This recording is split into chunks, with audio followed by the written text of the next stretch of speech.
की छुट्टियां तो नहीं लग गई अभी से। अभी अगला श्लोक है 45 नंबर का। द्रव्य के रस विपाक तथा वीर्य का परस्पर संबंध क्या होता है? शीतम वीर्येण यत् द्रव्यम मधुरम रस पाकयो तयोर अम्लम यद उष्णम च यत् द्रव्यम कटुकम तयो। बताया है कि अगर किसी रस का सॉरी द्रव्य का रस ये होगा, विपाक ये होगा, तो उसका वीर्य क्या होगा। ठीक है, तो इस प्रकार से यहाँ पे बताया है कि जो द्रव्य रस एवं विपाक में मधुर होते हैं उनका वीर्य शीत होता है। तो रस, विपाक और वीर्य जो मधुर रस वाला है, विपाक उसका मधुर है, तो कौन सा होगा? वो शीत वीर्य होगा, क्योंकि दोनों के दोनों रस कैसे होते हैं? शीत होते हैं। ठीक है, जो द्रव्य रस विपाक में अम्ल या कटु होता है, तो यहाँ पे जो अम्ल है रस में या कटु है होता है, उष्ण वीर्य होता है। तो आपने ये पहले से ही पढ़ा है। अब यहाँ पर आप तीन चीजें समझ सकते हैं नॉर्मली कि तिक्त और कषाय। अब ये तिक्त कषाय जो है मधुर तो कभी हो ही नहीं सकता है, इनका वीर्य भी कैसा होता है? शीत वीर्य होता है। तो ये अपन बाद में कभी पढ़ेंगे, द्रव्य गुण में आप पढ़ोगे। अभी दो चीजें याद रखो जो चरक ने बोली है ना, मधुर रस मधुर विपाक शीत वीर्य, अम्ल और कटु रस विपाक उनका वीर्य कैसा होता है? उष्ण होता है। ठीक है, और भी जिनका वीर्य रस एवं विपाक के अनुसार ही होता है, उन द्रव्यों के गुण रस मात्र से ही मालूम कर लिए जानते हैं। जिन द्रव्यों का वीर्य विपाक के विपरीत होता है उनके गुणों का उपदेश किया जाएगा। अविरुद्ध वीर्य तथा विपाक वाले द्रव्य, अब यहाँ से मैं जो चीजें आपको पढ़ाने जा रही हूँ इस पैराग्राफ में और इसमें दोनों का दोनों द्रव्य गुण के नोट्स में लिखा है, लेकिन ये बहुत ज्यादा इंपॉर्टेंट है। अगर एग्जामिनर डीपली क्वेश्चन बनाता है तो यहाँ से बनाएगा। जैसे दुग्ध और घृत रस में मधुर है, विपाक में मधुर है, तो वीर्य में शीत होते हैं। बिल्कुल सही, दूध घृत मधुर रस मधुर विपाक, तो वीर्य उनका शीत होगा। मतलब जो हमारा नियम है उसी के अकॉर्डिंग यहाँ पर बताया। चव्य और चित्रक रस में कटु है, विपाक में कटु है और वीर्य में उष्ण है। जो जैसा होता है वैसा ही है, ये हमारा नियम का उल्लंघन नहीं कर रहा। कटु रस कटु विपाक, तो वीर्य कैसा होगा? उष्ण होगा। इन द्रव्यों का और अन्य द्रव्य जो इसी प्रकार वीर्य और विपाक में विरुद्ध नहीं है, उनका रसों के उपदेश से ही गुण का संग्रह कर लिया जाता है। लेकिन कुछ एग्जाम्पल यहाँ पर ऐसे बताए हैं जो मधुर रस मधुर विपाक होने के बावजूद उष्ण वीर्य होता है, जो अम्ल कटु रस विपाक होने के बाद भी शीत वीर्य होता है। तो वो जो अपवाद है एग्जामिनर उन पर ज्यादा फोकस करता है। ठीक है, तो कुछ मधुर रस वाले द्रव्य वीर्य में उष्ण होते हैं, उन्हें जबकि क्या होना चाहिए? शीत वीर्य होना चाहिए, पर वो शीत नहीं होते। उदाहरण के लिए जैसे जलीय जीव और आनूप जीव का मांस। देखो, जलीय जीव और आनूप जीव का मांस कैसा होता है? मधुर होता है। आपको पता है ना, आनूप देश का मांस जो है कफ को बढ़ाने वाला होता है। किसके आधार पर बढ़ाता है? वो मधुर रस के आधार पर बढ़ाता है। ठीक है, लेकिन जो आनूपदेश होता है वो अपवाद है। मधुर रस होने के बाद भी वो उष्ण वीर्य में आता है, तो वहां पर आनूप अपना उष्ण वीर्य से काम नहीं कर रहा, वहां पे वो अपनी प्रकृति, क्योंकि आनूपदेश कैसा होता है? शीतल होता है, अपनी प्रकृति और रस के आधार पर वहां पर काम करता है। ठीक है, तो आनूप जीव के मांस ये दोनों रस में मधुर है, तो ये अपवाद वाला पूछा जाएगा। या जनरली आपसे ये क्वेश्चन पूछ लिया जाए कभी भी, आनूप देश का मांस मधुर होता है लेकिन वीर्य कैसा होता है? उष्ण होता है। तो जलीय जीव और आनूप वाला रस कैसा है? मधुर है लेकिन वीर्य उष्ण है। अपवाद बहुत अच्छे से याद करना। इसीलिए ये रस में मधुर होते हुए पित्त को शांत नहीं करते, अपितु पित्त को बढ़ाते हैं, है ना। ये पित्त को शांत क्यों नहीं करते? क्योंकि इनका वीर्य कैसा होता है? उष्ण होता है, इसलिए पित्त को बढ़ाते। इस प्रकार कुछ कषाय और तिक्त रस वाले द्रव्य वीर्य में उष्ण होते हैं। जैसे ये नॉर्मली कषाय और तिक्त वाले कैसा होना चाहिए? शीतल होना चाहिए, क्योंकि ये दोनों के रस शीतल होता है, तो वीर्य भी इनका शीतल होता है। लेकिन बृहद पंचमूल ऐसा नहीं है। जैसे सेंधा नमक का वीर्य कैसा होना चाहिए था? उष्ण होना चाहिए था, लेकिन सेंधा नमक सामान्य लवणों की तरह उष्ण नहीं होता। कैसा होता है? शीत होता है। आंवला अम्ल होते हुए भी उष्ण नहीं होता। आंवला हम कहाँ देते हैं? आंवल की पित्त के शमन में देते हैं। वैश्य पित्त शामक होता है आंवला। आंवला अम्ल होते हुए भी उष्ण नहीं होता। आंवला कैसा होता है? शीतल होता है। अर्क मतलब मदार अगरू गुरुचि आदि द्रव्य तिक्त रस होते हुए भी कैसे होते हैं? गर्म होते हैं। जबकि तिक्त वाला शीत होना चाहिए, लेकिन अर्क अगरू गुरुचि आदि द्रव्य तिक्त रस होते हुए भी इनका वीर्य शीत होता है। ये आपने पढ़ा, समझा। तो मांस वाला आप याद कर लो, जाली और आनुक मांस। बाकी की चीजें ऐसे पर्टिकुलर याद करना ही नहीं है। मैं आपको ट्रिक पढ़ाती हूँ लास्ट में, रस गुण वीर्य विपाक की पूरा हर एग्जाम में वहां से आपका द्रवगुण का अगर रस वीर्य विपाक का क्वेश्चन पूछा जाता है 100% कंप्लीट होता है। जैसे आपका द्रवगुण कंप्लीट होगा हम उसको क्लास में पढ़ेंगे। ठीक है, चलिए। और कुछ अम्लरस वाले द्रव्य संग्राही होते हैं और कुछ अम्लरस वाले द्रव्य मल का भेदन करने वाले होते हैं। जैसे कपित्त संग्राही है, आंवला कैसा है? भेदक है। कटुरस वाले द्रव्य अवृश्य होते पर पिपली और सुंठी वृश्य होता है। ये भी अब बात है। जनरली कटुरस जो होता है शुक्र का क्षरण करने वाला होता है, तो कटुरस वाले द्रव्य कैसे है? उष्ण होते हैं, तो अवृश्य होते हैं जनरली। लेकिन पिपली शुंठी को छोड़ के, पिपली शुंठी भले ही कटु है, उष्ण वीर्य है, लेकिन ये अवृश्य नहीं होता। ये कैसा होता है? वृश्य होता है। कसाय रस वाले हमेशा स्तंभ को शीतल ही होते हैं, पर हरित में ऐसा नहीं होता। हरित की अनुलोमन का काम करता है। ये क्या? विचित्र प्रत्यारब्ध, हाँ बिल्कुल विचित्र प्रत्यारब्ध, विचित्र प्रत्यारब्ध बोल सकते हैं। हाँ बिल्कुल बोल सकते हैं कि उनके अंदर जो गुण होते हैं उसके अपोजिट काम कर रहा है, तो विचित्र प्रत्यारब्ध में आता है। ठीक है, इसलिए इस रस को उपदेश से सभी द्रव्यों के गुण को नहीं समझना चाहिए। ठीक है, तो ये हमारा कंप्लीट होता है। बाकी ये चीज आपको सर पढ़ाएंगे, और मैं छुड़वा रही हूँ इसका मतलब ये बिल्कुल नहीं है। क्या बोल रहे हैं? वृक्ष पिपली और शुंठी वृक्ष होता है, ये कैसे पता चलता है प्लीज बताएं। देखो अपवाद तो आपको रटने ही पड़ेंगे। नॉर्मली आपको रस गुण वीर्य पाक जो मैं आपको याद कराऊंगी वो हम द्रवगुण की क्लास में पढ़ेंगे सेकंड पार्ट में। आपको 250 से 300 ड्रग याद कराऊंगी ओनली 5 या 8 कोड से, है ना, वो आपको याद हो जाएंगे। बाकी जो विचित्र वाली चीजें वो आपको याद ही करने पड़ेंगे, रटना पड़ेगा, है ना, इसका कोई सोल्यूशन ही नहीं है। ठीक है, अब मैं इसका मतलब ये नहीं है कि मैं ये छोड़ रही हूँ तो आपको बिल्कुल नहीं पढ़ना। मोस्ट इंपॉर्टेंट मैं कभी नहीं लिखती हूँ कहीं भी, लेकिन इसमें लिख रही हूँ, इसका मतलब क्या है, बहुत ज्यादा इंपॉर्टेंट है। सर आपको इसको क्रिकेट से कोरिलेट करके याद कराएंगे और उसी से आपको याद होगा, द्रवगुण में आपको पढ़ाएंगे। ये मैं आपको याद ही नहीं करा सकती, सर का ही टॉपिक है, सर बहुत अच्छे से याद कराते हैं। ठीक है, तो यहाँ पे क्या है, शीततर शीतम, मतलब यहाँ पे ये कोई चीज प्रधान है, ये नहीं नहीं, हाँ प्रधान, प्रधानतर और प्रधानतम। आपसे क्वेश्चन पूछा जाएगा कि हमको बताओ कि शीत द्रव्यों में या सबसे ज्यादा शीत कौन सा द्रव्य है। तिक्त कषाय मधुर रस में से सबसे ज्यादा, नहीं, षड रसों में से सबसे ज्यादा शीत या शीततम कौन सा होता है। हमको पता है 3 रस हमारे शीत वीर्य होते हैं, तिक्त कषाय और मधुर। उनमें सबसे ज्यादा शीत शीत कौन सा है, शीततम मधुर होता है। ऐसे ही सबसे ज्यादा उष्ण कौन सा होता है, उष्णतम जिसको हम बोलते हैं लवण होता है, अम्ल नहीं होता। नमक सबसे ज्यादा गर्म होता है, ना कि अम्ल होता है। इनकी ट्रिक आपको सर पढ़ाएंगे, ऐसे याद होता ही नहीं। ठीक है, याद करिएगा, बहुत ज्यादा इंपॉर्टेंट है। अब आता है विपाक प्रकरण। विपाक क्या है, परम चातु विपाका नाम लक्षण संप्रवक्षते। तो आचार्य चरक ने या आत्रेय संप्रदाय ने 3 प्रकार के विपाक माने हैं। कौन कौन से, मधुर विपाक, अम्ल विपाक और कटु विपाक। मधुर विपाक किसका होता है, मधुर रस का और लवण रस का। कटु अम्ल विपाक किसका होता है, ओनली अम्ल रस का। कटु किसका होता है, कटु तिक्त और कषाय। ये सभी को अच्छे से याद है ना।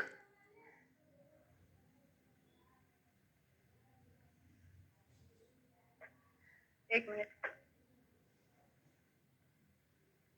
हाँ ठीक है, तो देखते हैं कटु तिक्त कषाय विपाक का प्रायः कटु, जो कटु तिक्त कषाय रस होते हैं उनका कटु ही विपाक होता है। अम्ल का अम्ल होता है, बचा 2, कौन सा, मधुर और लवण, इनका कैसा होता है, मधुर विपाक होता है। ठीक है, ये चीज आपको वैसे जनरली पता होती है।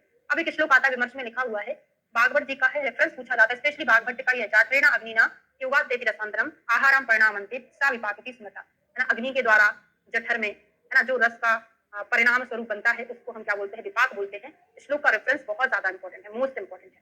परिभाषा बताई है इन्होंने, अर्थात खाए हुए मधुर आदि रस वाले द्रव्यों का महासोतस में जठराग्नि द्वारा परिपाक होकर अंत में जिस रस विशेष उत्पत्ति होती है उसको विपाक कहते हैं। यह लक्षण चरक के मतांतर भागवत में लिखा हुआ है, भागवत का रेफरेंस है। अब किसी किसी ने 4 प्रकार के विपाक माने हैं, किसी ने 2 प्रकार के माने हैं, तो मैं 2 प्रकार का किला आपको बता देती हूँ, है ना। सुश्रुत जी का, सुश्रुत ने 2 प्रकार के विपाक माने हैं, एक गुरु विपाक और एक लघु विपाक। गुरु विपाक में मधुर विपाक और लघु विपाक को ही हम क्या बोलते हैं, कटु विपाक। ये किसका है, आचार्य सुश्रुत का। ये क्वेश्चन बहुत ज्यादा प्रीवियस ईयर में कई बार पूछा और मैंने आपको वहां पर एक्सप्लेन किया हुआ है। गुरु और लघु विपाक आचार्य सुश्रुत का है, गुरु मतलब मधुर विपाक, लघु मतलब कटु विपाक। अब इसका डिटेल आप द्रवगुण में पढ़ेंगे या मैं जब आपको सुश्रुत संहिता पढ़ाऊंगी तब पढ़ाऊंगी। ठीक है, अभी बस इतना ही याद करना है आपको। ठीक है, 2 प्रकार के विपाक सुश्रुत जी के अनुसार होते हैं। स्निग्ध तथा रुक्ष रस, तो स्निग्ध होने के कारण मधुर, लवण और अम्ल ये तीनों रस वात मूत्र पुरुष को निकालने में प्रायः सुकर होते हैं। रुक्ष होने के कारण कटु तिक्त और कषारस वात मूत्र मल शुक्र को निकालने में दुष्कर होते हैं। तो आपको ये आसानी से समझ में आ रहा है, मधुर अम्ल लवण वात को शमन करते हैं, मतलब स्निग्ध रस है, तो ये मल मूत्र को निकालने वाले होते हैं। बाकी कटु तिक्त कषाय वात को बढ़ाने वाले होते हैं, इसका मतलब क्या हो गया, ये रुक्ष होते हैं, मल मूत्र पुरुष को रोकने वाले होते हैं। ठीक है, निकालने वाले नहीं होते, क्या करते हैं, रोकते हैं। ठीक है, बद्ध कराने वाले होते हैं। ये बात समझ में आ गई। विपाक का अलग अलग कार्य देखते हैं। कटु विपाक वाले द्रव्य शुक्र को नष्ट करते हैं और मल मूत्र को बांधते हैं, वात को बढ़ाने वाले होते हैं। मधुर विपाक वाले द्रव्य मल मूत्र को निकालते, कब शुक्र को बढ़ाने वाले। अब यहाँ से कुछ नहीं समझ में आएगा, अब मैं आपको लिखा कर। ठीक है, और साथ ही साथ में वो लास्ट में देखेंगे, जो हमारा रसों का गुण याद करना था ना, हमको वीर्य गुण वगैरह याद करना था, वो हमारा कल रह गया था, है ना। यहाँ पे लिखेंगे आप विपाक, कौन सा विपाक पढ़ रहे हैं, कटु विपाक, अम्ल विपाक और मधुर विपाक। कटु विपाक किसका है, कटु तिक्त कषारस का है। अम्ल विपाक ओनली अम्ल का है। मधुर विपाक मधुर रस का और लवण रस का होता है। ठीक है, अब जो कटु विपाक होता है क्या कराता है, इनका गुण कर्म देखिए, ऐसा कुछ चार्ट बना लो। कटु विपाक क्या करेगा, मल मूत्र को निकालेगा कि बांधेगा, आप लोग बताएं। तो बद्ध विंड मूत्रल, विंड और मूत्र, विंड मूत्र को बांधता है और शुक्र को हरता है, क्योंकि कटु विपाक जनरली शुक्र को हरता है। शुक्र हा मतलब होता है शुक्र को हरने वाला। अम्ल विपाक क्या होता है, ये मल को तो अच्छे से निकालता है, श्रेष्ठ मल मूत्र, मल मूत्र को तो अम्ल निकालता है, ठीक है, और कैसा होता है, लेकिन शुक्र को नष्ट करने वाला होता है, क्योंकि अम्ल के विपरीत गुण होते हैं शुक्र के, तो शुक्र को क्या करता है, नष्ट करने वाला। तो आप शुक्र हा भी लिख सकते हैं। जिसको समझ में ना आए, हा का मतलब वो नाशन लिखे, शुक्र को नष्ट करने वाला होता है। ठीक है, ऐसे ही मधुर रस जो होता है, ये श्रेष्ठ मलमूत्र को निकालेगा और शुक्र को भी बढ़िया बनाएगा, तो शुक्रल होता है। अब मेरी बात को थोड़ा सा ध्यान दो, रटो ना बिल्कुल भी, क्योंकि रटने से आप आगे एग्जाम में भूल सकते हो। आप खुद इमेजिन करो कि मधुर रस जो होता है, जो गुण शुक्र में होते हैं वही गुण इसमें होते हैं। मधुर रस कैसा होता है भाई, स्निग्ध होता है, तो शुक्र को ही बढ़ाएगा और मलमूत्र को आसानी से निकालेगा भी, क्योंकि अगर हमारा पैसेज स्निग्ध है, रेक्टम गुदा कैसा है, स्निग्ध है, तो मल आराम से निकलेगा ना, तो मल को भी निकालेगा और शुक्र को बढ़ाएगा। अब कटु और अम्ल की बात आती है, तो ये चीज तो निश्चित है कि कटु अम्ल शुक्र को कभी नहीं बढ़ाएगा, तो ये दोनों शुक्र को नष्ट करते हैं। बस आपको एक चीज याद रखना है, कटु जो होता है रुक्ष होता है, अम्ल स्निग्ध होता है। रुक्ष जो है बद्ध विंड मूत्र करेगा, स्निग्ध श्रेष्ठ विंड मूत्र करेगा। ठीक है, अकेला अम्ल जो खट्टा होता है, इस कारण से वो शुक्र को बढ़ाने वाला नहीं होता। ये बात आपको समझ आ गई क्या? क्लियर हो गया? जो हमने उधर पढ़ा है वो सब यही पढ़ा हुआ है ना, ये लिखा एक बार मुझे बता दो तो मुझे क्लियर हो जाए कि आप सबको समझ आ गया है। आचार्य सुश्रुत ने द्विविध विभाग बताए, यहाँ पे लिखा है विमर्श में, मधुर विभाग गुरु, कटु अम्ल विभाग लघु होता है। यह बात सुश्रुत ने अनुमान से निश्चित किया है। तो दो प्रकार का है, गुरु विभाग और लघु विभाग। यहाँ पे ये कटु अम्ल के लिए लघु विभाग नहीं लिखा, उन्होंने दो ही चीज लिखा, एक गुरु और एक लघु, है ना। दो दो रस लिखा है कि नहीं लिखा, ये मुझे थोड़ा याद नहीं है। गुरु पाका षष्ठ विनत का फुट क्लेशन लघु बद्ध विंड मूत्रया मार्ग गुरु लघु करके आया है। कटु रस वातवर्धक होने से मल को क्यों नहीं निकालेगा? अरे भाई, वात वृद्धि में क्या हुआ?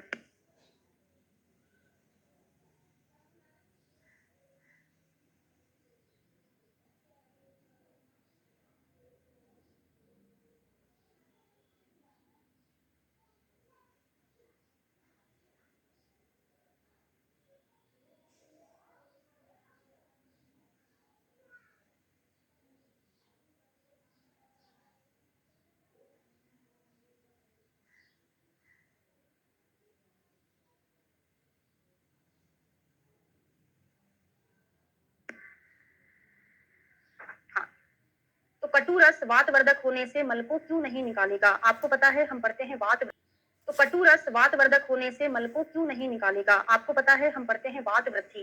वात वृद्धि में क्या होता है, हमको विंड मूत्र संग्रह कॉन्स्टिपेशन मिलता है कि नहीं?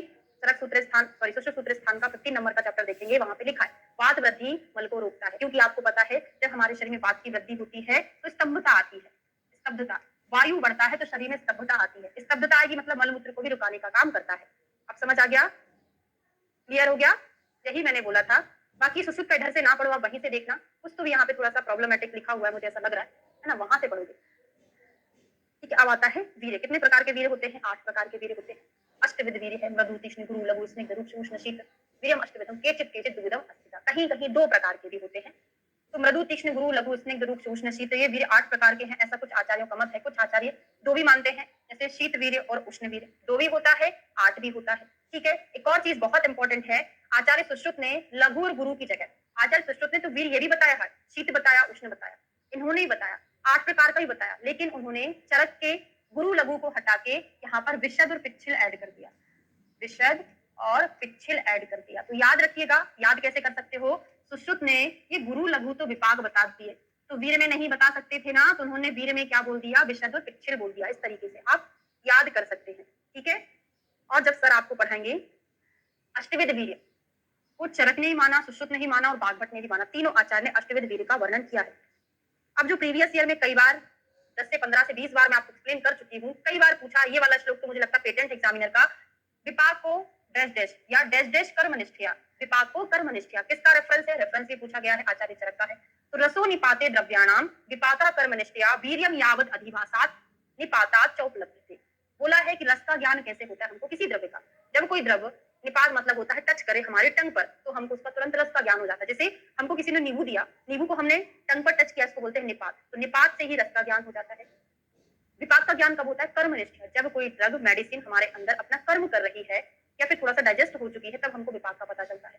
और वीर्य का पता निपात अधिवास दोनों से चलता है। जैसे मिर्ची, निपात जैसे ही टच हुआ उष्ण वीर्य लगने लगती है कि बहुत गर्म है, और जब पेट में अंदर जाके खलबली मचाती है तब भी हमको समझ में आता है कि नहीं इसका वीर्य कैसा है, उष्ण है, पेट में जाके खलबली मचा रही है। तो वीर्य का ज्ञान निपात अधिभास दोनों से होता है। बात समझ में आया? द्रव्यों का जिह्वा पर निपात से क्या होता है? रस का ज्ञान, मधुर आदि है। कर्म की समाप्ति से विपाक का ज्ञान, कर्मनिष्ठया से विपाक का ज्ञान, और जिह्वा पर निपात प्लस अधिवास दोनों से वीर्य का ज्ञान होता है। बात समझ लिए, एक बार लिख दूं, रस, विपाक और वीर्य। इसका ज्ञान निपात से, कर्म से, और वीर्य का ज्ञान निपात प्लस अधिवास दोनों से इसका ज्ञान होता है। ठीक है, ओके। अब आता है प्रभाव। प्रभाव मतलब कोई भी चीज हमको समझ में ना आए, मतलब वो प्रभाव से काम करती है। जैसे समझ में ना आए मतलब जिसको हमको समझ नहीं आ रहा कि इसका मोड ऑफ एक्शन क्या होगा। जैसे पीलिया होता है, जॉइंटिस होता है, तो गांव में आप जाएंगे वो कोई माला पहना देते, उससे वाकई में पीलिया ठीक हो जाता है, जॉइंटिस ना। गांव में ऐसी मान्यता क्या है वो सही है, उनको नहीं पता, उनको ऐसा लगता है कुछ उसमें तंत्र मंत्र बांधते हैं उस कारण से काम करता है। ऐसा नहीं है। जो आप औषधि गले में पहनते हैं उसमें ऐसा प्रभाव होता है कि आपके अंदर का जो पीलिया है वो देखना, वो जो औषधि पीली पीली हो जाती है बिल्कुल, जो माला पहनते हैं, है ना, तो प्रभाव से काम करती है। तो रस से वीर्य विपाक का नाम सामान्य मतलब जहां पर कोई द्रव रस से वीर्य से विपाक से काम ना करे वहां पर एक विशेष शक्ति होती है, उसको हम क्या बोलते हैं, प्रभाव बोलते हैं। तो जिन द्रव्यों में रस वीर्य विपाक के समान रहने पर कर्म में जो विशेषता पाई जाती है, विशेष कर्म ही क्या कहलाता है, प्रभाव कहलाता है। जैसे बहुत इंपॉर्टेंट एग्जाम्पल है दंती वाला, है ना, ये क्वेश्चन एग्जाम में पूछा है जो कि आपको द्रवगुण में देखने को भी मिलेगा। चित्रक और दंती वाला एग्जाम्पल। जिस प्रकार चित्रक जो है कटु रस कटु विपाक उष्णवीर्य वाला होता है, उसी प्रकार दंती भी कटु रस कटु विपाक उष्णवीर्य वाला होता है। तो कायदे से दोनों को एक जैसा काम करना चाहिए, कटु रस कटु विपाक उष्णवीर्य वाला होता है। लेकिन जो चित्रक होता है ना, दीपन का काम करता है, और दंती क्या होता है, विरेचन का काम करता है। तो फिर देखो, गुण समान है, सभी चीज समान है, फिर काम अलग अलग क्यों कर रहा है। जैसे एक माता पिता एक ही है, संतान उनके 3-4 हैं, तो गुणसूत्र शुक्र शोणित तो वही था, तो सभी बच्चों को एक जैसा काम करना चाहिए था, सभी बच्चों को कलेक्टर बनना चाहिए था, सभी बच्चों के दिमाग एक जैसा होना चाहिए था। ऐसा नहीं होता ना, वो होता है प्रभाव। समझ आ गया। ऐसे यहाँ पर है, इसी प्रकार दंती भी है, पर प्रभाव से मनुष्य को विरेचन कराने वाला होता है, लेकिन ये क्या होता है, दीपन पाचन कराता है। विष जो विषग्न होता है, यह कहा गया है, उसमें प्रभाव कारण है। जो द्रव ऊपरी भाग, अब ये नहीं पढ़ना है, है ना, क्या क्या है उसके अलावा, बस चित्रक और दंती का एग्जाम्पल बड़ा इंपॉर्टेंट है। ये द्रवगुण में भी आपको पढ़ने को आएगा, है ना, कुछ फेमस चीजें होती है जो एग्जाम में पूछा ही जाना है। सामान्य वर्ण कुछ अपना द्रव्य कारस के द्वारा, कुछ अपना वीर्य के द्वारा करते हैं, ठीक है, ये नहीं पढ़ना है। आगे बढ़ते हैं। अब आता है षड्रस विज्ञान। फिर से आ गया, मैंने आपको बोला था एक बार और आएगा, हमको थोड़ी सी झलक दिखलाने के लिए आ गया फिर से। षड्रस का फिर से वर्णन आ रहा है, मधुर रस की परिभाषा दे रहे हैं। मधुर रस भूले तो नहीं होना, रसगुल्ला जलेबी अभी याद होगा आपको, कल का मुंह में स्वाद भी होगा। तो षण्णाम रसानाम विज्ञान उद्देश्यां परम स्नेहन प्रीणन आह्लादन मार्दव उपलब्धते मुखस्थो मधुराश्च व्यापनुक लंपतीव।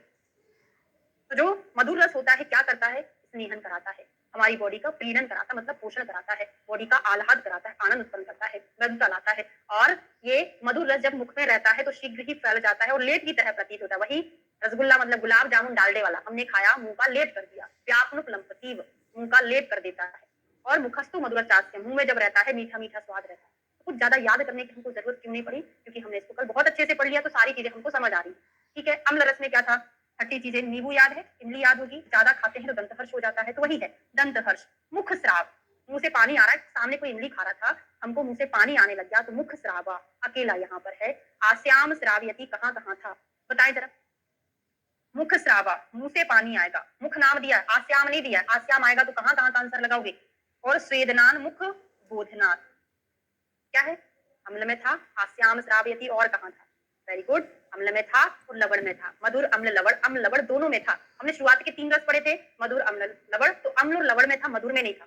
ठीक है, अब यहाँ पे खाने पर दांतों में खट्टा लगता है, मुंह से लाला, स्वेद को लाता है, पसीने को क्यों लाएगा, बहुत ज्यादा नींबू मिर्ची खा लिया है, मिर्ची नहीं सॉरी नींबू इमली खा लिया तो पसीना तो आएगा ना, मुंह से पानी निकल रहा है, पसीने से शरीर से पानी निकल रहा है, मुख बोध, मुख में बोध करता है, बताए थे उत्तम अपकर्षयति, खाना खाया है उसको आमाशय तक पहुंचाने का काम भी तो यही करता है ना, तो उत्तम अपकर्षयति। ठीक है, विदाह चार से कंठ से, 72 नंबर के श्लोक में क्या है,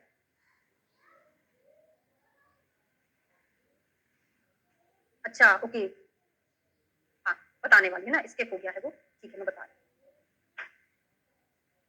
उत्तर उत्तर बल दोनों आचार्य का बताऊंगी, है ना।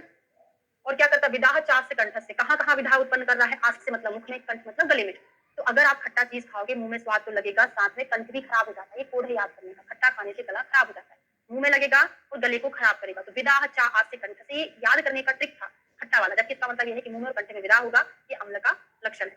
ठीक है, प्रियन क्लेद विषंद मार्दम कुरुते मुखी, वही लवण रस क्या करता है, क्लेदन करता है, वहां पढ़े थे, विषंदन करता पढ़े थे, सब कुछ पढ़े थे। विदाह मुखस्य चा, केवल कहां पर, मुख में, विदाहान मुखस्य चा, विदाहात मुखस्य चा, श्लोक में सही लिखा, हिंदी में गलत लिखा, कंठ नहीं है, ओनली मुख में विदा करेगा। तो याद कर लो, मुख में विदा होगा तो नमक का स्वाद केवल हमको मुख तक मिलता है, कंठ में नमक कितना डाला है पता चलेगा, नहीं पता चलेगा। तो लवण वाले में ओनली मुख में विदा है, अम्ल वाले में मुख में भी है, कंठ में भी है। याद कैसे किया था? मुंह में भी खट्टा लगेगा और कंठ भी खराब हो जाएगा।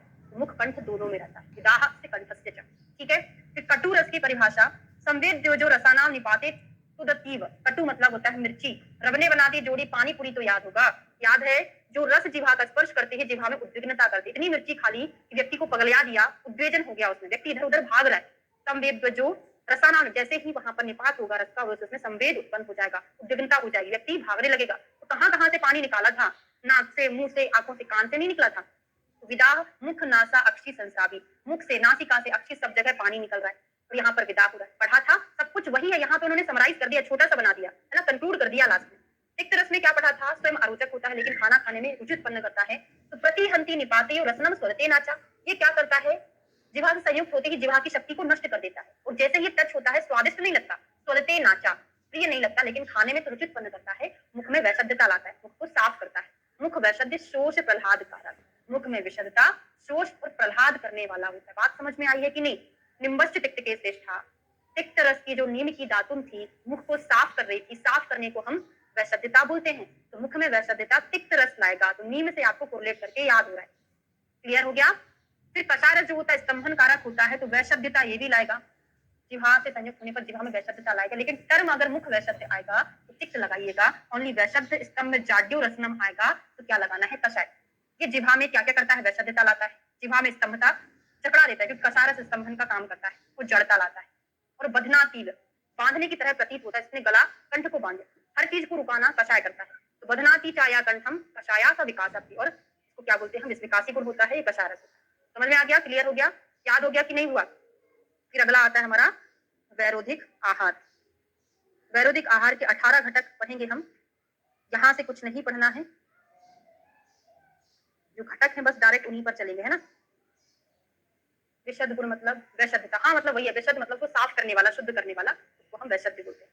थोड़ा सा श्लोक अंडरलाइन करेंगे। वैरोधिक आहार की परिभाषा दी है कि देह धातु प्रत्यानीक भूतानी द्रव्याणी देह धातु ही विरोधाम अपि अविद्यन्ते परस्पर गुण विरुद्धानि कानिचित। क्या बोला है? हाँ, क्षालन मतलब वही साफ करने का, धुलने का काम करता है, उसको वैशद्य बोलते हैं। अग्निवेश से भगवान आत्रेय ने कहा कि देह की धातुओं के विपरीत गुण वाले द्रव्य शरीर की धातुओं के विरुद्ध हो जाते हैं। देह की धातुओं के विरुद्ध गुण वाले जो द्रव्य हैं वो हमारे धातु के विरुद्ध हो जाएंगे। इन द्रव्यों में कुछ द्रव्य परस्पर गुण विरुद्ध, कुछ संयोग विरुद्ध होते हैं, कुछ संस्कार विरुद्ध होते हैं, उसको हम विरुद्ध बोलते हैं। श्लोक 72, ठीक है ना, भूल जाती हूँ। चलिए श्लोक नंबर 72, उसमें बताया है, क्या बताया है कि कौन सा बेस्ट होता है। तो चरक का याद करेंगे हम पहले। चरक ने बोला है रवि, रवि में छोटा वाला भी आता है कि बड़ा वाला भी आता है? बताओ जरा, मुझे नहीं पता है, बता दो कौन सा भी आता है? छोटा वाला आता है ना। क्यों? अगर आप बड़ा वाला भी कर लोगे सब गड़बड़ हो जाएगी। हमारी बुंदेलखंडी में छोटा बड़ा सब एक जैसा होता है, शा सा शा सब एक जैसा होता है। हमारी बुंदेलखंड में सरोता वाला, शक्कर वाला, षटकोण वाला सबका उच्चारण एक जैसा होता है, मतलब हम लोग ऐसा करते हैं, है ना। लेकिन यहाँ पर आपको ध्यान रखना, छोटा वाला भी आएगा, यहाँ बड़ा वाला। ऐसा मैंने क्यों बोला? क्योंकि ये गलती हो जाती है इसलिए। तो सबसे कम प्रभावशाली रस, उससे ज्यादा होता है बीस से विपाक, उससे ज्यादा होता है वीर्य, उससे ज्यादा होता है प्रभाव। तो आचार्य चरक के अनुसार प्रभाव सबसे बेस्ट होता है। ठीक है, हाँ बिल्कुल। अंकिता अहिरवार, आप भी बुंदेलखंड से हैं। जो बा होता है ना, बक वाला, उसको बा बकरी वाला ही बोलते हैं। जैसे मेरा नाम अभिलाषा है, षटकोण वाला मुझे अभिलाषा बोलते हैं, है ना। और सुश्रुत ने क्या बोला है? विवि आरडी, पहले छोटी वाली मात्रा आती है, फिर बड़ी वाली मात्रा आती है, फिर आरडी। आरडी रानी दुलैया कॉलेज है हमारे यहाँ पे, आयुर्वेदा का प्राइवेट हॉस्पिटल कॉलेज है, आरडी कॉलेज है। तो किसी की बीवी जो थी आरडी में जॉब करती थी, जैसे सर की बीवी मैडम, तो मैं कुछ दिन मैंने आरडी में भी किया था, लेक्चर ऑन पेपर ज्वाइन किया था, है ना। तो वैसे ही याद हो जाएगी बीवी कहाँ पे? आरडी में।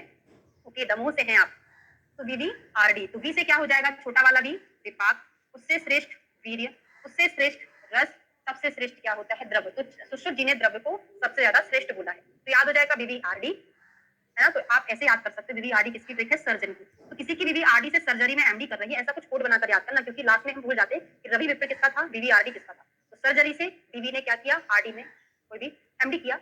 सर्जरी मतलब सुश्रुत ने ऐसी ट्रिक बनाई है, ठीक है। सुश्रुत ने नहीं बनाई, हमने बनाई है, मतलब सुश्रुत का ऐसा है। क्लियर हो गया? चलिए, तो यहाँ पे हमने देखा, बाकी अब घटक पर आ जाइए, डायरेक्ट घटक से ही क्वेश्चन पूछे जाते हैं, यहाँ से पढ़ने की हमको जरूरत नहीं पड़ेगी। तो 26 का लास्ट टॉपिक है हमारा, 26वें चैप्टर का कंप्लीट हो जाएगा भाई आज की क्लास में। वैरोधिक आहार के 18 घटक। यदि किंचित दोषम श्राव्यम ना निरहति, मैं पूछूंगी क्वेश्चन तो ध्यान से सुनना। निर्हरिति काया आहार जातम सर्वमाह तयो पद्यते, जो कोई आहार द्रव्य या औषधि दोषों को अपने स्थान से उठा दे, पर उसे शरीर से बाहर ना निकाले, वे सभी आहार द्रव्य अहितकर होते हैं या वैरोधिक होते हैं। अहितकर द्रव्य कौन से होते हैं? जो हमारे शरीर में जाते हैं, दोषों को उभार देते हैं, लेकिन वो कभी भी शरीर से बाहर नहीं निकल पाते हैं, है ना? या फिर दोषों को बाहर ना निकाले, केवल अंदर ही अंदर प्रकोपित कर दे। आरडीएक्स, हाँ बिल्कुल ऐसा ही बोल सकते हैं। ठीक है, चलिए। तो वैरोधिक आहार के कितने घटक, ये क्वेश्चन सिंपली पूछा जाता है, कितने प्रकार के वैरोधिक आहार बताए हैं? सूत्रक ने 18 प्रकार के बताए हैं। उनमें सबसे पहला पढ़ने जा रहे हैं देश विरुद्ध। तो धनवन देश अर्थात जंगल देश या मरुभूमि में रुक्ष तीक्ष्ण आदि द्रव्यों का सेवन करना और आनूप देश में स्निग्ध शीतल गुणयुक्त औषधि का सेवन करना देश विरुद्ध कहलाता है। अब यहाँ पे थोड़ा समझने की बात है, देखो जैसे फॉर एग्जाम्पल मेरी प्रकृति कैसी है? वातज है, तो मुझे वात प्रकृति की समान धर्मी कटु तिक्त कषाय रस मेरे लिए अच्छे होंगे कि बुरे होंगे? बताइए जरा। वातज प्रकृति में वात प्रकृति की समान चीजें अगर मैं लूंगी तो मेरे लिए वैरोधिक कहलाएगा कि अच्छा कहलाएगा? ये आपको बताना, तो पूरा आपका 18 प्रकार के वैरोधिक याद हो जाएंगे। बताएं जरा। वेरी गुड, बुरे होंगे। मतलब हमको इतना पता है कि हमारे अंदर जो चीज है अगर हम उसके समान लेंगे तो वैरोधिक होगा, अगर हमारे अंदर जो गुण है हम उसके विपरीत लेंगे तो हमारे लिए वैरोधी नहीं होगा। अच्छा किसने बोला भाई? अच्छा कौन बोला? देख लू मैं जरा। बुरा, अच्छा हाँ आरती पचोरी। अच्छा कैसे हुआ? बुरा होगा ना। मेरे अंदर जो प्रकृति है अगर मैं उस प्रकृति के समान आहार लूंगी, भले ही समान है लेकिन मेरे लिए अच्छा नहीं है, वो वैरोधिक कहलाता है। ठीक है, अब बात समझ में आई। जैसे जो जांगली देश होता है इसका गुण ही ऐसा होता है कि रुक्ष होता है, तीक्ष्ण होता है, लेकिन इस जांगल देश में जिसके अंदर जो गुण है उसी के जैसा ले लेगा तो ये तो समान धर्मी हुआ। मैडम बुरा कैसे हुआ? आप बोलोगे कि इसमें जो गुण है उसी के जैसे गुण का सेवन करेगा तो बुरा कैसे होगा? कि समान है, विरोधी थोड़ी ना है, लेकिन उसके लिए तो विरोधी हुआ ना। जांगल देश में ये गुण पाए जाते हैं तो ऐसे गुणों को ले ले तो विरोधी होगा। ऐसे ही आनूप देश में स्निग्धता शीतल चीजें होती है, शीतल गुणयुक्त औषधि होती है, तो यहाँ पर अगर हम इन चीजों को लेंगे तो वो विरोधी होगा। बात क्लियर हो गया? समझ में आ गई है? अभी आनुप मांस की बात मत करना। आनुप मांस अलग कंसेप्ट है, ये हम आनुप देश की बात कर रहे हैं। ठीक है, वो उष्णवीर्य है, वो अलग चीज है जो हमने अभी पढ़ा। बता दो भाई समझ में आ रहा है कि नहीं आ रहा है? क्लियर हो गया? इतना क्लियर होगा तो आपको पूरा 18 प्रकार के याद हो जाएंगे। क्लियर है? ठीक है। अब काल विरुद्ध, ठंड के दिनों में अगर हम ठंडा लेंगे वो तो समान है, पूरा कंसेप्ट वही है। ठंड के दिनों में ठंडा लेंगे समान होने के बाद भी विरोधी कहलाएगा, गर्मी के दिनों में गर्म लेंगे समान होने के बाद भी विरोधी कहलाएगा, क्योंकि ठंडी के दिनों में हम गर्म पीते हैं, गर्म के दिनों में ठंडा पीते हैं। समझ आ गया? जैसे ठंड के दिनों में शीतल और वृक्ष आदि आहार और औषध द्रव्यों का सेवन करना विपरीत कहलाता है, विरोधी कहलाता है। शिव समझ में आया? ठंडे के दिनों में हम ठंडा लेंगे तो हमारे लिए अच्छा थोड़ी ना, नुकसानदायक होगा। तो ठंडे के दिनों में ठंडा खराब होगा, ठंडे के दिनों में गर्म अच्छा होगा। अभी समझ आ गया? ऐसे गर्मी के दिनों में कटु उष्ण आदि आहार विहार नहीं लेना चाहिए, यहाँ पे हमको स्निग्ध और शीतल लेना चाहिए था। अगर हम गर्मी में कटु उष्ण लेंगे तो ये भी हमको विरोधी लगेगा। ठीक है, ऐसे आते हैं अग्नि विरुद्ध। अग्नि विरुद्ध 4 प्रकार की अग्नि होते हैं, उसके अनुसार आहार ना मिले तो अग्नि विरुद्ध कहलाता है। ठीक है, और यहाँ पर आ रहा है मात्रा विरुद्ध। मात्रा विरुद्ध में, अग्नि विरुद्ध में कुछ नहीं है। मधु और घी का समान मात्रा में, ये बहुत ज्यादा इंपॉर्टेंट है। आचार्य सुश्रुत ने इसको मान विरुद्ध बोला है।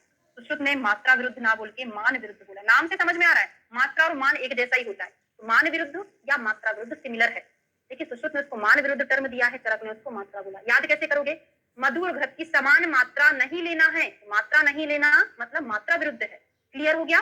समझ आ रहा है? आगे क्वेश्चन पूछूंगी सब आएगा। साथ में विरुद्ध, साथ में मतलब ये होता है कि मुझे तो कटु रस ही साथ में है। ठंड मतलब जैसे हेमंत में तो अग्नि बड़ी रहती है तो ठंडा उसे, अग्नि बड़ी रहती है तो ठंडा उसे अच्छा नहीं, ऐसा नहीं है।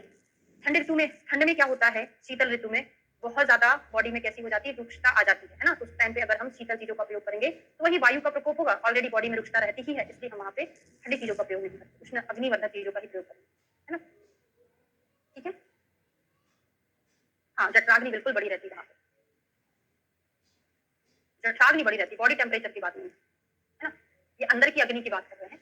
तो साथ में जिस पुरुष को जो कटु रस और उष्णवीर्य आहार प्रकृति के अनुकूल हो गया है, ऐसे व्यक्ति के लिए मधुर रस और शीतवीर्य आहार का साथ, मतलब जो जिसके लिए सुटेबल है उसको वो लेना चाहिए। अगर वो नहीं है तो दूसरा लेगा तो विरुद्ध कहलाएगा। तो कटु रस और उष्णवीर्य आहार प्रकृति के अनुकूल हो गया है, ऐसे व्यक्ति के लिए अगर हम मधुर रस शीतवीर्य औषध देंगे तो उसके लिए अच्छा नहीं होगा। तो यहाँ से कोई ज्यादा क्वेश्चन नहीं है। दोष विरुद्ध, जैसे अभी मैंने एग्जाम्पल दिया था कि अगर वात पित्त कफ इन दोषों के समान गुण वाले आहार आप लोगे तो ये दोष विरुद्ध कहलाएगा। वायु का प्रकोप है, कटु तिक्त कषाय रस का सेवन करोगे तो दोष विरुद्ध कहलाएगा। एग्जाम में बहुत पूछा गया क्वेश्चन है संस्कार विरुद्ध। जैसे एरंड की लकड़ी में छेद करके भुना हुआ मोर का मांस विष के समान होता है। आपसे क्वेश्चन दिया जाएगा एरंड की लकड़ी में छेद कर मोर का मांस भुना हुआ है, किस प्रकार का? विरुद्ध है। तो याद करोगे मोर को हम नहीं मान सकते। क्यों नहीं मान सकते? ये हमारे देश के संस्कारों के विरुद्ध है। याद हो गया? हाँ, तो क्या बोल रही हूं मैं? ये हमारे संस्कार के विरुद्ध होता है, तो हम मोर को नहीं मार सकते। तो आपको रट जाएगा कि मोर वाला कोई एग्जाम्पल संस्कार में आया है, वो एरंडी की लकड़ी वाला है। ठीक है। वीर विरुद्ध में क्या होगा? वीर में शीतल द्रव्यों को उष्ण वीर वाले द्रव्यों के साथ मिलाकर जो लिया जाता है उसको वीर विरुद्ध समझना चाहिए। जैसे वीर विरुद्ध में एग्जाम्पल आता है मछली को दूध के साथ, मछली को दूध के साथ। दूध कैसा होता है? शीत, मछली उष्ण होता है। ये बहुत अच्छा एग्जाम्पल जो एग्जाम में पूछा जाता है। वीर विरुद्ध किसका है? चरक का है। इसी को सुश्रुत ने संयोग विरुद्ध कर्म दिया है ना, लिख लो।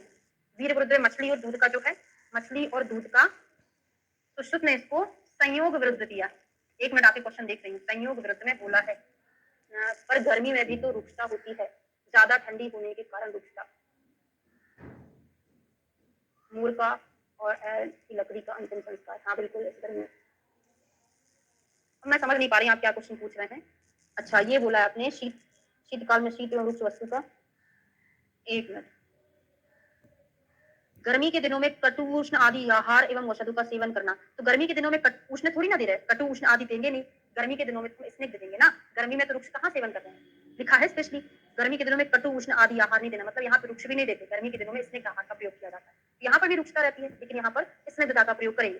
वहां पर स्निग्धता क्यों नहीं कर सकते? क्योंकि ऑलरेडी व्यक्ति के शरीर में वहां पे हेमंत और शिशिर ऋतु में स्निग्धता होती है, तो वहां पर हम स्निग्ध नहीं करेंगे ना, उष्ण करेंगे। ठीक है, क्लियर हो गया? तो यहाँ पे याद करना, पुष्ट विरुद्ध, जिस पुष्ट का पुष्ट क्रूर है उसके लिए मात्रा में बहुत कम औषधि दो, जबकि क्रूर पुष्ट के लिए आप ज्यादा मात्रा में दोगे।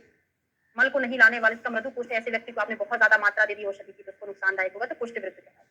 अवस्था विरुद्ध मतलब क्या होगा? जैसे परिश्रम, मैथुन, व्यायाम, इन सभी कार्यों में लगे हुए व्यक्ति के द्वारा वातवर्धक आहार का सेवन, मतलब ऐसी अवस्था नहीं थी जिसके विपरीत आपने सेवन कर लिया। मतलब उसकी अवस्था क्या थी? परिश्रम, मैथुन, व्यायाम, इन सभी में उनकी वायु बढ़ी हुई थी और आपने उसको क्या बोल दिया कि वातवर्धक आहार और ले लो। या जो व्यक्ति अधिक सोते हैं या आलसी हैं, ऐसे व्यक्ति को आपने कफवर्धक आहार और दे दिया। कुल मिला के जो चीज बढ़ रही थी उसी चीज को बढ़ाने वाला आहार और दे दिया, तो क्या हो जाएगा? इसमें विरुद्ध हो जाएगा। ठीक है। क्रम विरुद्ध मतलब क्या है? जैसे सुबह उठ के फ्रेश होते हैं, फिर क्या करते हैं? एक्सरसाइज करते हैं, फिर नहाते हैं, पूजा करते हैं, फिर खाना खाते हैं। आप क्या कर रहे हैं? उठ गए, नाश्ता कर लिया, फिर फ्रेश होने जा रहे हैं, फिर थोड़ा पढ़ लिया, फिर सो गए, फिर नहा लिया। तो ये क्या कहलाता है? क्रम विरुद्ध कहलाता है। तो व्यक्ति बिना मलमूत्र का, बिना त्याग किए हुए, तो बिना भूख लगे अथवा अधिक भूख मालूम होने पर भोजन करता है, उसको क्रम विरुद्ध कहते हैं। परिहार का बहुत पूछा, उपचार का ज्यादातर तो यही क्वेश्चन पूछे, संस्कार, परिहार, उपचार। तो परिहार में क्या आएगा? सुअर आदि के मांस को खाकर उष्ण वस्तुओं का सेवन करना। सुअर कैसा है? उष्णवीर है, और उष्ण और कर लो तो ये अच्छा नहीं है। सुअर आदि के मांस को खाकर शीत वाली चीजों का सेवन करना चाहिए था, जो अच्छा होता है। अगर आपने ऐसा कर लिया, सुअर आदि का मांस खाकर गर्म चीज खा लिया, तो वो विरुद्ध कहलाएगा। ठीक है। फिर घृत आदि स्नेहों को पीकर शीतल जल पी लिया। फिर घृत आदि क्या होता है? शीतल होता है। इसके बाद आपको उष्ण पीना चाहिए, ये अलग सिद्धांत है। ठंडा होगा, ठंडा होगा तो उसके बाद ठंडा नहीं पीना, गर्म पीना। तो आप याद ऐसे कर सकते हो, क्योंकि आपके क्वेश्चन में ऐसा दिया रहेगा, या एमसीक्यू में है, या मैंने खुद दिया हुआ है कि सुअर आदि के मांस को खाकर शीतल जल पी लेना कौन सा विरुद्ध है? ऑप्शन रहेगा आपका नन, क्योंकि शीतल चीजें थोड़ी ना विरुद्ध में है, उष्ण चीजें विरुद्ध में है ना, तो उष्ण वस्तु आएगा तभी विरुद्ध कहलाएगा। और घृत में क्या है? ठंडा पानी अच्छा नहीं है, गर्म पीते हैं, तरफ सूत्र 13 में आपने पढ़ा है। अब भूल जाता है कि कौन सा परिहार है, कौन सा उपचार है, याद नहीं रह पाता, तो याद कर लो। सुअर का हमको परित्याग करना चाहिए, हमको जानवरों को नहीं खाना चाहिए। सुअर का तो परित्याग करना चाहिए, परित्याग को परिहार बोलते हैं संस्कृत में। ठीक है। और उपचार किससे करते हैं? हम घृत से करते हैं। घृत क्या होता है? चीन ज्वर में, जीर्ण ज्वरेषु सर्वेषु पया प्रशमनम परम, ये कहाँ पड़ा है? दूध के लिए चिकित्सा स्थान में। घृतम कहाँ पड़ा है? निदान स्थान में। जो मैंने अभी बोला, याद नहीं करना। और इतना समझ लो, घृत उपचार में प्रयोग किया जाता है, तो उपचार विरुद्ध में आए। पाक विरुद्ध, दूषित अनुचित लकड़ी से आपने आहार को पकाया है, या चावल को अच्छे से नहीं पकाया है, बिना पकाया आपने खा लिया, तो पाक विरुद्ध में आता है। संयोग का बड़ा इंपॉर्टेंट है। आचार्य सुश्रुत ने शीतवीर्य दुग्ध को उष्णवीर्य मछली के साथ खाना संयोग विरुद्ध बोला है, जबकि चरक ने क्या बोला है? खट्टे को दूध के साथ नहीं खाना। अम्ल रस को दूध के साथ सेवन करते हैं तो उसको संयोग विरुद्ध कहते हैं। खट्टे के साथ दूध को नहीं खाना चाहिए, संयोग अच्छा नहीं है इसका। ठीक है। ऐसे ही हृदय विरुद्ध, जो आहार अपने मन के अनुकूल ना हो उसका सेवन नहीं करना, वो हृदय विरुद्ध कहलाता है। अच्छा, ये बताओ हमको, दाल चावल के साथ दूध कौन कौन खाता है? खाते हो कोई लोग? हमारे बुंदेलखंड में बड़ा फेमस है, दाल चावल के साथ दूध ना खाए। जैसे हम हॉस्टल में रहते थे, हमारी फ्रेंड बहुत हंसती थी हमारे ऊपर कि पता नहीं क्या खाते हैं ये लोग, क्योंकि हमारे बुंदेलखंड में ऐसे ही होता है, दाल चावल के साथ दूध ना खाए। हम खाने नहीं खा जब तक बाहर डेयरी वाला दूध नहीं लेके आता, हम थाली में दाल चावल रख के बैठे रहेंगे, लेकिन खाना नहीं खाते। अच्छा, आप लोग नहीं खाते, हम ही अलग है मतलब, है ना? अच्छा, कोई भी नहीं खाता, एक भी नहीं? अच्छा, इमेजिन भी नहीं कर सकते? प्योर बुंदेलखंडी हम ही हैं। अच्छा, खिचड़ी में खाते हैं? नहीं, दाल चावल बहुत टेस्टी लगता है आप खाना, चाय दाल के साथ चावल, उसके साथ दूध। हम तो वेट भी करते थे, भले भूख लगी रहता, दूध वाला दूध नहीं लेके आता था, हम चावल दाल ही नहीं खाते थे। अच्छा, वैरोदिक, ऐसा कोई वैरोदिक नहीं होता है? जिसको साथ में हो जाए वो वैरोदिक में आते ही नहीं। पढ़ा है ना ओक साथ में, हमको वो चीज ओक साथ में, हमारे घर में सब लोग खाते, सर भी खाते।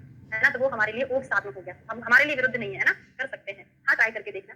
ठीक है, संपद विरुद्ध, जिस आहार या औषधि द्रव्य में उचित मात्रा में, संपद मतलब क्या होता है, उसके अच्छे गुण, अगर कोई औषधि है जिस आहार या औषधि द्रव्य में उचित मात्रा में रस उत्पन्न नहीं हुआ है, या फिर जो अतिक्रांत हो गया है, जिसका रस प्रारंभिक अवस्था में नष्ट हो गया है, अच्छा दाल चावल ही नहीं खाते, ठीक है ना, तो संपद मतलब जो उसमें क्वालिटी है वो ना रहे, आपको आप तोड़ के ला जाए, उसमें जो भी चीज थी, गुण थे, वीर्य थे, वो नहीं है, तो वो संपत्ति विरुद्ध कहलाएगा। और विधि विरुद्ध क्या होगा, हाँ अब ये क्वेश्चन बहुत इंपॉर्टेंट है, अभी तक नहीं पूछा था, लेकिन मैंने कोई क्वेश्चन पेपर सॉल्व किया था, उसमें आया था कि गेयम विधि विरुद्धम तु भुज्यते निवृत्ते या तदेव अभिमन्नम तदेवम अविधि मत अन्नम स्याद विरुद्धम उपयोजितम। एकांत में जो भोजन नहीं किया जाता उसे विधि विरुद्ध समझना चाहिए। इस प्रकार इन उपयुक्त 18 प्रकार, एकांत में भोजन नहीं करना चाहिए, है ना, दोस्त लोगों के साथ में बैठ के करना चाहिए, जो भी है एकांत में विरुद्ध जो होता है वो विधि विरुद्ध कहलाता है। ठीक है, तो ये हमने 18 प्रकार के वैरोधिक आहार पढ़ लिए हैं।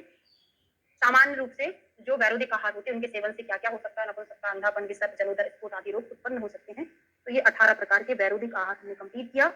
और लास्ट का जो श्लोक है बहुत इंपॉर्टेंट है, जैसे मछली वाला है, तो बीचों बीच कहीं लिखा हुआ है, वो भी एक बार हम देख लेंगे अभी, है ना। विरुद्ध आहारजन्य रोगों की चिकित्सा देखते हैं, फिर थोड़ा सा बस प्रीवियस थोड़ा सा मैं पढ़ा दूंगी। ऊपर बताए हुए रोगों और इनमें अतिरिक्त विरुद्ध भोजन से उत्पन्न होने वाले रोग प्रतिकार करने, जैसे वमन, विरेचन आदि चिकित्सा हमको करना है।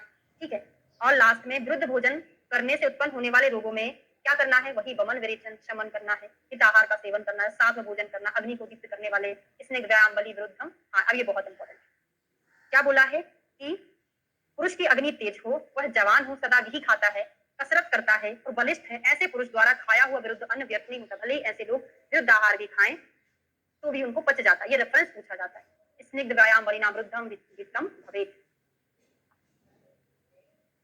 क्या बोले, एकांत में नहीं, एकांत में नहीं खाना चाहिए, ऐसा लिखा है क्या,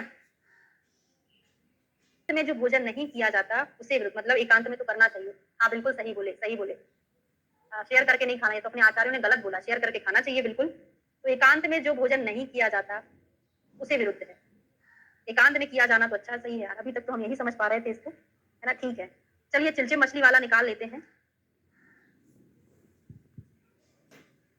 इसमें बहुत सारा, इसलिए मैंने थोड़ा छोड़ दिया था क्योंकि उतना ज्यादा वहां से पूछा नहीं जाता। फिर भी 518 नंबर का पेज पुरानी बुक का निकाल लीजिए, वहां पे नाम नाम से तो नहीं दिया है, बस ऐसे दिया हुआ है, थोड़ा थोड़ा सा देख लेना, है ना। ओके, चिलचिल मछली वाला है, ये विरुद्ध में आता है, लेकिन यहाँ पे कोई नाम नहीं दिया कौन सा विरुद्ध होता है, ओनली विरुद्ध होता है।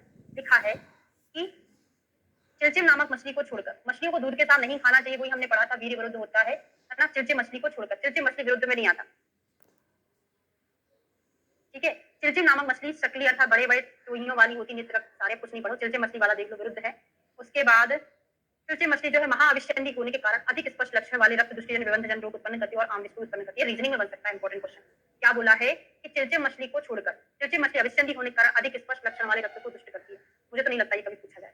सरसों के तेल में भुने हुए रोहिणी, कपोत, मांस, मधु, दुग्ध को नहीं खाना चाहिए, तो ये भी विरुद्ध कहलाता है, लेकिन कौन सा, ऐसा यहाँ पे नहीं दिया हुआ है। ऐसे मूली, सहजन, अजक आदि को खाकर दूध नहीं पीना चाहिए, ये भी विरुद्ध कहलाता है। तो यहाँ पे नामतः नहीं दिया है, इसलिए अपन ने इसको नहीं पढ़ा था, क्योंकि नाम वाली चीजें पूछी जाती है। मयूर के मांस वाला पढ़ा हुआ है, ठीक, इसलिए अपन ने छोड़ दिया। मधु स्वभावतः शीत होता है, ये गर्म किया हुआ मधु वाला और पढ़ लो, रीजनिंग क्वेश्चन में जाता है। गर्म किया हुआ मधु मारक होता है और गर्मी से पीड़ित मनुष्य जब मधु का सेवन करता है तो उसकी मृत्यु का कारण होता है। मधु की समान मात्रा में हमको नहीं खाना चाहिए। यहाँ लिखा है कि मधु स्वभावतः शीतल होता है, यदि उसका किसी प्रकार से उष्ण द्रव्यों के साथ संयोग किया जाता है तो वह वीर्य विरुद्ध हो जाता है। यह बात सुश्रुत ने बताई हुई है, सूत्र अध्याय 45 में पढ़ेंगे। सन्निपात ज्वर में मधु का देना सर्वथा वर्जित है, ये क्वेश्चन भी इंपॉर्टेंट है। सन्निपात ज्वर में मधु का देना वर्जित है क्योंकि वह शीतल होता है और सन्निपात ज्वर में उष्ण क्रिया लाभकारी होती है। अब यहाँ से एक रीजनिंग क्वेश्चन बन सकता है, सन्निपात ज्वर में मधु नहीं दिया जाता, क्यों नहीं दिया जाता, वो शीतल होता है और हमको सन्निपात ज्वर में उष्ण क्रिया करनी पड़ती है। यदि उष्ण द्रव्यों के साथ मधु का संयोग किया जाए तो अवश्य ही हानिकारक होता है। सर्वेषु सन्निपातेषु न छौद्रम समान, ये प्रीवियस ईयर के क्वेश्चन पेपर मैंने सॉल्व कराया हुआ, मुझे याद आ गया। ठीक है, चलिए तो ये चैप्टर हमारा कंप्लीट होता है।